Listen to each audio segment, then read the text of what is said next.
Yo me autodefino como una senadora de derecha católica provida en un partido de centro, un partido que es de centro por vocación democrática.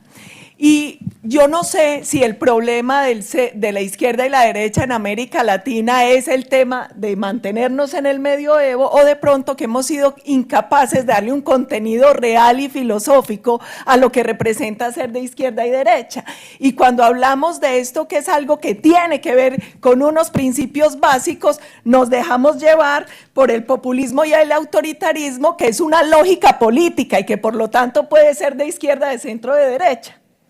Y ahí, cuando uno habla de izquierda, uno siempre sabe que para la izquierda lo más importante es la sociedad, que el Estado domine la producción, que el Estado controle los tres poderes, el económico, el ideológico, el poder coercitivo, que reparta la riqueza y que hable de igualdad. Cuando hablamos de derecha, en cambio, el centro es el individuo, es muy importante el sector privado y el Estado renuncia al control económico porque hay libertad de mercado, ideológico porque hay libertad en pensamiento y se queda solo con el poder de coerción. Y además, cuando hablamos de la riqueza, más que repartir, lo que queremos es generar riqueza, reproducir riqueza y hablamos más de equidad que de igualdad, con un concepto de justicia donde a cada quien según su ser y su hacer y no a todos lo mismo. Y en eso yo creo que en América Latina estamos teniendo un problema. Hamilton sabía que cualquier sistema político como el democrático, que está basado en la lógica y la racionalidad, puede terminar siempre corriendo el riesgo de sufrir un brote de irracionalidad. Y yo creo que eso es lo que le está pasando hoy a la democracia, que muchos conceptos importantes se han quedado sin contenido, que simplemente son frases de significante vacío y que hoy hay un mundo de retos que empiezan a chocar con esa democracia. Cuando estaba iniciando esta conferencia decían es que el siglo XXI es capitalista, es un mundo globalizado y tecnológico. Sí, capitalista. Capitalista en el sentido inicial de lo que nosotros concebimos como capitalismo, donde hay libertad de mercado, donde no hay esos ruidos que genera la corrupción y el Estado, pues hay niveles de capitalismo, ahí sí, como dice el dicho, hasta entre perros hay razas. Cuando uno dice que es un mundo donde hay globalización y tecnología, hasta donde todos los individuos de todos los países tienen el nivel de interconexión y logran ese contacto con la tecnología, cosas tan simples como cuántos están interconectados, tienen la plataforma y tienen el acceso a esos contenidos. Entonces yo creo que hoy lo que hay son unos nuevos retos y tenemos que volver a llenar la política de contenido, porque el problema de esta relativización y esta superficialidad es también este caos democrático e institucional. Yo creo que hoy todos tenemos una profunda preocupación por la democracia y por la libertad. Y antes creíamos que el único riesgo que corría la democracia y la libertad venía dado por el socialismo o el comunismo o el progresismo, terminan siendo lo mismo.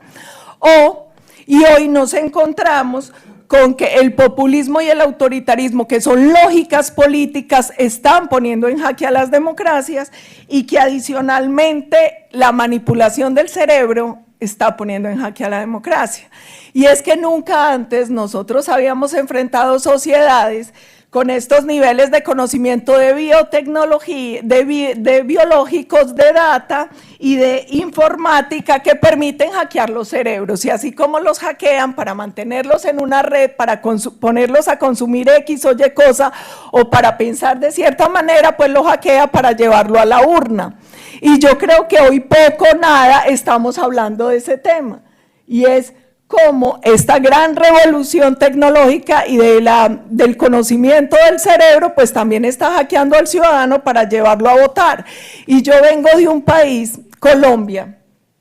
que vivió unas marchas similares a las de Chile, donde vivimos el mismo fenómeno y es un ataque directo a la democracia, a la institucionalidad, mucho desde redes sociales, desde la posverdad, desde la deconstrucción histórica, con noticias falsas, con coordinación de estructuras criminales desde Telegram, donde usted le dice a la empresa, mire, aquí se están organizando ataques criminales y le dice, pero no puedo bloquear las cuentas porque la llamada primera línea, ningún juez ha dicho que es una estructura terrorista. Por lo tanto, la empresa deja que sigan coordinando toda la actividad criminal desde la red. Entonces uno encuentra que hoy tenemos que volver, como decían ahora los periodistas, yo creo a lo fundamental en el concepto de democracia y de libertad y a su defensa irrestricta, sin límites fronterizos, porque a veces parece que preocupa solo la democracia y la libertad en ciertas zonas, en ciertos países, y yo creo que allí no podríamos tener esas diferencias. La otra es que cada vez parece preocupar más la polarización, y yo creo que la polarización hoy está llegando a unos niveles de agresividad y de violencia justamente por esa falta de contenido, porque puede ser peor el unanimismo, pretender que todos pensemos igual, pero yo creo que hoy la radicalización también obedece a la relativización y a la falta de ir al centro y a la verdadera definición de las cosas. Y simplemente yo quisiera dejar como reflexión, porque seguramente aquí parezco un dinosaurio, yo sigo creyendo que soy una senadora de derecha, católica y provida en un partido de centro. Creo que hoy el debate central sí tiene que ser sobre el tema de la democracia y la libertad, y cómo esos dos elementos que finalmente son los que jalonan la economía tienen que ser capaces de responder, porque lo cierto es que nuestra democracia nos sigue aguantando los niveles de pobreza que tenemos en la región.